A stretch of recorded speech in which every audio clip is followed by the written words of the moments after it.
So hi guys, সবাইকে good morning. আমি ঘুম থেকে উঠে গেছি, আমার চান করা হয়ে গেছে।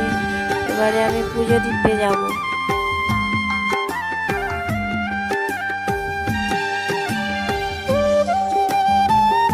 সো গাইস, এটাই আমাদের মন্দিরের প্রতিমা। সো গাইস, সব কিছু গোছানো হয়ে গেছে। লাস্টে মনে পড়লো যে না, আমি তো তুলসী পাতাই তুলিনি।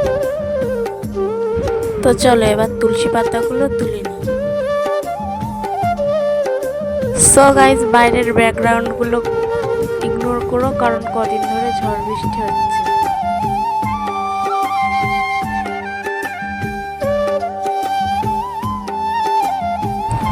সো গাইস, আমার পুজো দেওয়া এখন কমপ্লিট। সো গাইস, ধূপ ছিল না বলে ধূপটা দিতে পারি। সো গাইস, আমি পুজো দিয়ে ঘরে চলে এসেছি, আর এখন ভাবছি ওকে তো এবার ঘুম থেকে তুলতে হবে। তো চলো ওকে ঘুম থেকে তুলি। সো গাইস, ও বললো এক্ষুনি ঘুম থেকে উঠবে না, তো ওকে বাদ দাও। সো ভালো লাগলে ভিডিওটা অবশ্যই লাইক, কমেন্ট, শেয়ার, আর দেখা হচ্ছে নেক্সট ব্লগে।